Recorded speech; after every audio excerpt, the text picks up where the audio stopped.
Everyone welcome to learn money Tamil YouTube channel. இந்த வீடியோவில் நம்ம மார்க்கெட் ஃபால் ஆனால் என்ன பண்ணுறது அப்படின்னு தான் பார்க்க போகிறோம். ஒரு மார்க்கெட் நல்லா பர்ஃபார்ம் பண்ணும்போது இதை வாங்குங்க, இந்த ஃபண்டில் இன்வெஸ்ட் பண்ணுங்கன்னு உங்களுக்கு நிறைய பேர் நிறைய அட்வைஸ் கொடுத்துருப்பாங்க. பட் ஒரு மார்க்கெட் கிராஷ் ஆகும்போதோ டவுன் ட்ரெண்டில் இருக்கும்போதோ என்ன பண்ணணும் அப்படின்னு நிறைய பேர் பேசுனதில்லை. இந்த வீடியோவில் இந்த மாதிரி டைமில் நம்ம என்ன பண்ணணும் என்ன பண்ணக்கூடாது அப்படின்றத நான் உங்களுக்கு டீட்டெயிலாக சொல்கிறேன். வாங்க இந்த வீடியோக்குள்ளே போவோம். இப்போ ஏன் இதை சொல்றீங்க, மார்க்கெட் ஃபால் ஆக போதா அப்படின்னா கண்டிப்பாக மார்க்கெட் ஃபால் ஆகும். நான் உங்களுக்கு 2000 நிஃப்டியோட ரிட்டர்ன்ஸை காமிக்கிறேன் பாருங்க. இதில் 2000 2001 இந்த 2 வருஷத்துல நிஃப்டி நெகட்டிவ் ரிட்டர்ன் கொடுத்துருக்கு. பட் அதுக்கு அடுத்து 1-2 வருஷத்துல அதை ரிகவர் பண்ணி பெரிய ப்ராஃபிட் கொடுத்துருக்கு. பட் அதுக்கடுத்து 2008 மார்க்கெட் 51% நெகட்டிவ் ரிட்டர்ன் கொடுத்துருக்கு. பட் அதையும் அதுக்கு அடுத்த வருஷத்துல 75% பாசிட்டிவ் ரிட்டர்ன் கொடுத்து நிஃப்டி ரிகவர் பண்ணிருச்சு. அதுக்கு அடுத்த ஃபால்னு பார்த்தீங்கன்னா 2011 24% நெகட்டிவ் கொடுத்துருக்கு. அதையும் அதுக்கு அடுத்த வருஷத்துல ரிகவர் பண்ணிருச்சு. அதுக்கு அடுத்து நிஃப்டியோட நெகட்டிவ் ரிட்டர்னா அது 2015 கொடுத்துருக்கு 4%. அது ஒரு சின்ன நெகட்டிவ் தான். பட் அதையும் அதுக்கு அடுத்த வருஷங்கள்ல ரிகவர் பண்ணிருச்சு.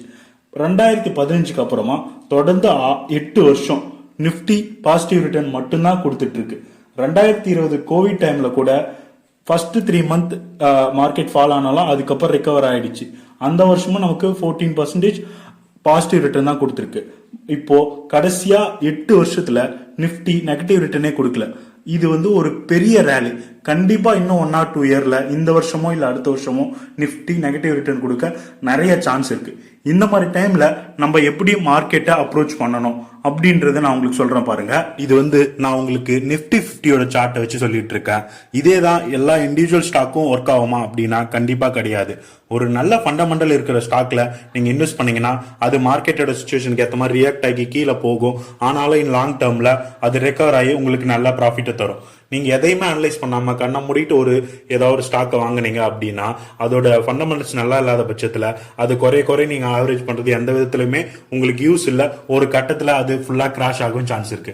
ஸோ இன்வெஸ்ட் பண்ணும்போது நல்ல ஃபண்டமெண்டல் இருக்கிற ஸ்டாக்கா பார்த்து அனலைஸ் பண்ணி வாங்குங்க. அது மார்க்கெட்டுக்கு ஏற்ற மாதிரி ரியாக்ட் ஆகி எப்பயாவது கீழே போனாலும் அந்த டைம்ல நீங்க தைரியமா ஆவரேஜ் பண்ணுங்க. இந்த லாங் டேர்ம் உங்களுக்கு அது ஒரு நல்ல ப்ராஃபிட்டை கொடுக்கும்.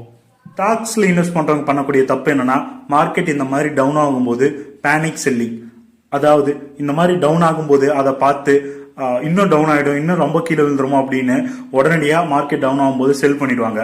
அப்புறம் மார்க்கெட் ஒரு சப்போர்ட் எடுத்து மேலே போயிடுச்சுன்னா அந்த டைம்ல திருப்பி ஃபீல் பண்ணுவாங்க. ஸோ ஒரு மார்க்கெட் கீழே போகுது, நீங்க ஒரு நல்ல கம்பெனில தான் இன்வெஸ்ட் பண்ணிருக்கீங்க அப்படின்னா மார்க்கெட் கீழே போகும்போது பேனிக் செல் பண்ணாதீங்க, மார்க்கெட்டை வாட்ச் பண்ணுங்க.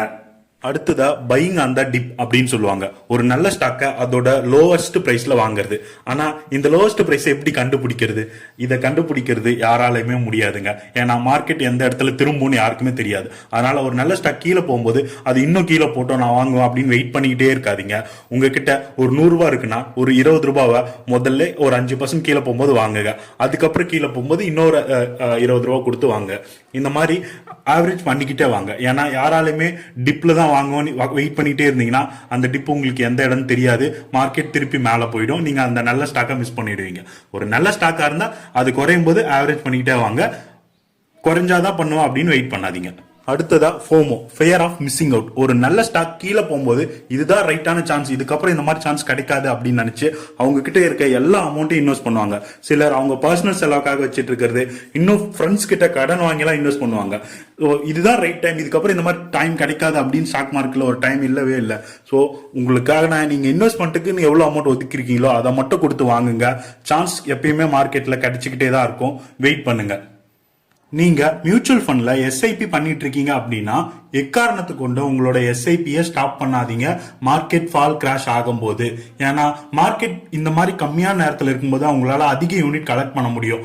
எக்ஸ்டர்னலா உங்களுக்கு நிறைய நியூஸ் வரும், நிஃப்டி கிராஷ் ஆயிடுச்சு, 50,000 கோடி லாஸ், 1 லட்சம் கோடி லாஸ், இதுக்கப்புறம் மேல இல்லாது, இந்த மாதிரி நிறைய நியூஸ் எக்ஸ்டர்னலா உங்களுக்கு சொல்லிட்டு இருக்கலாம். இதெல்லாம் கேட்காதீங்க. எந்த மாதிரி விஷயம் நடந்தாலுமே நிஃப்டி நம்மளோட இந்தியன் மார்க்கெட் கண்டிப்பா திருப்பி ரிகவர் ஆயிடும். 2020 இதே தான் நடந்துச்சு. நிறைய பேர் அவங்களோட இன்வெஸ்ட்மெண்ட்டை ஸ்டாப் பண்ணிட்டாங்க, கண்டினியூ பண்ணல, அவங்களோட இன்வெஸ்ட்மெண்ட் எல்லாமே செல் பண்ணிட்டாங்க. பட் அதே வருஷத்துல நிஃப்டி திரும்பி ரிகவர் ஆயிடுச்சு.